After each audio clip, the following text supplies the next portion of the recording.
everybody. Power 105.1. We got Kiana Lede on the phone. Sis, first of all, before we do anything, I got to tell you how much my girl and I love this album. Because when she found out, when I was like, oh, I'm going to hop on the phone with Kiana later this week, she's like, wait, really? And she was so excited. Like, this album is it's amazing. And I want to also wish you a happy belated birthday. Oh, thank you. So what was it like dropping this album on your birthday in quarantine? Because it was like a week, 2 weeks ago. I've lost track of time at this point. Yeah. But tell me about dropping it on your birthday and just celebrating your birthday inside and all that.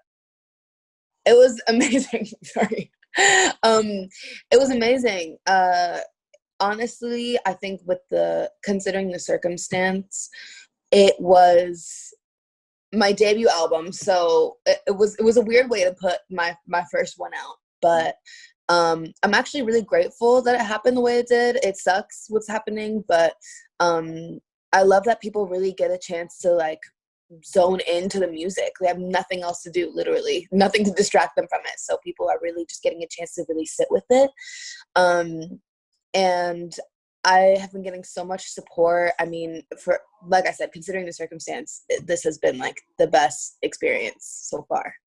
I know, because, like I was telling you before how I found out about you in 2018 and I saw the buzz building. But then like one day, like I just went on Twitter and I just saw you posted everywhere. And I was like, oh shit. I'm like, tell me she dropped an album. And then I saw and I was like, oh, she got Lucky Day. Black, Moneybag Yo. I was like, this is amazing. And I was so happy to see that because of how great your last project was too. So it's like, and the fact that we're in quarantine, it's like now everybody's like, all I do all day is while I'm doing my work. So I think now is like arguably the best time, especially for your genre of music to be out into the people, because everybody's kind of in their bag a little bit. Everybody's just home chilling and whatnot. How do you feel like this project, since I was talking about your last project, how do you feel like this project kind of like differed from what you put out before? I think I kept calling this album like the grown-up version of Selfless. I feel like it's a perfect in-between mark of myself and Selfless, my two EPs, because the first EP that I released, I was depressed as hell. And I was very me, but just in a really sad state of mind. I had no sense of like self-worth. I had some, but like not very much because I was really young. And I had just gone through a breakup. I got cheated on. Like I was just not, after dating someone for 3 years. So my whole life was changing at that point. And I didn't realize it was for the better at that point. So I was just really sad and down. And then after that, myself, I went through another breakup, but it was more on my terms. It was very positive. There was nothing bad between me and the dude. It was just like I needed to focus on me and become the woman that I was going to become. And I was searching for that sense of self-love that I had never had before. And I finally started to get it, and I started making choices based on what I wanted and what I needed for myself as a woman. And I started really, really feeling myself, and I loved it. I still have that same sense of confidence. But I think I was more trying to prove to people that I knew who I was, and prove to people that I loved myself, and prove that I was worthy, rather than just believing it myself. And I guess I was presenting it in a way that wasn't necessarily completely me. It was a phase, but it wasn't completely me. And now I kind of took that confidence and went back to my center and myself that I had in Selfless, but added the confidence from myself, and that became this album.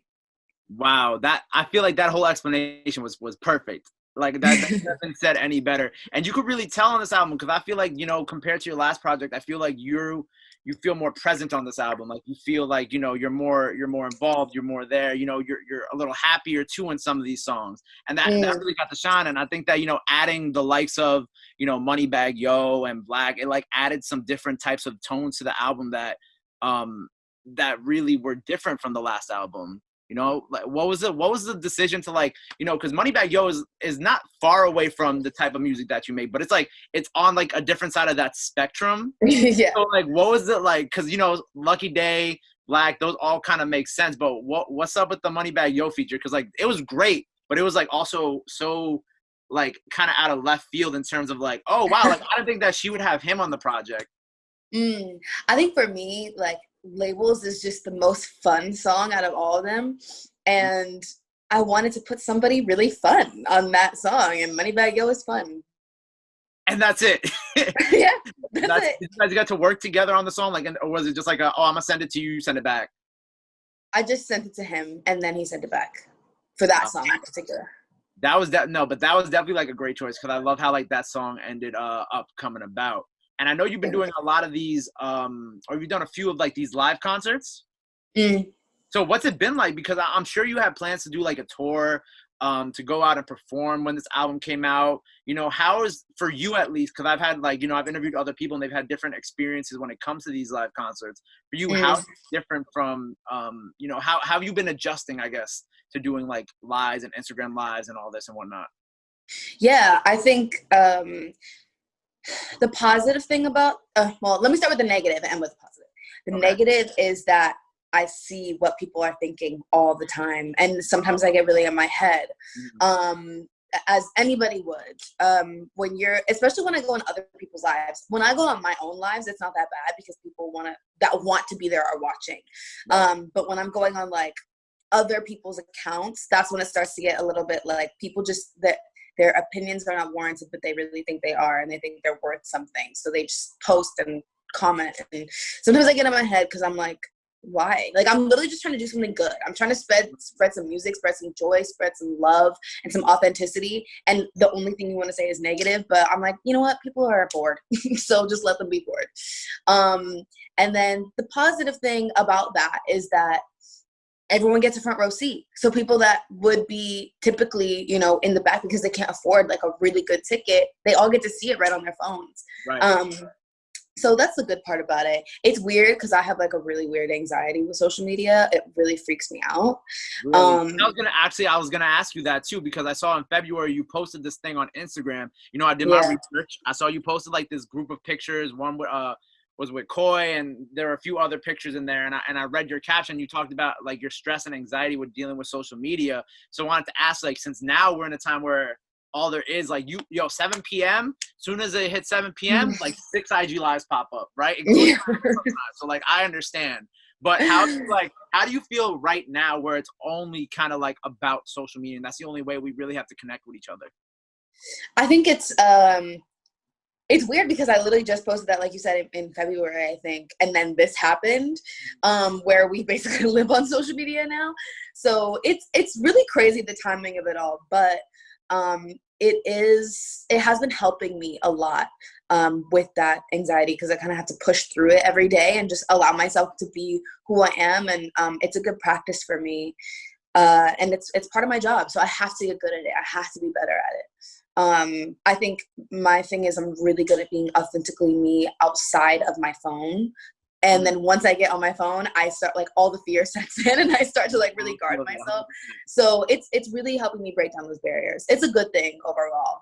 You know, it's crazy. I was like relating to what you were saying about being on live so we've recently over here, we started like a Twitch channel. So I've been gaming a lot online.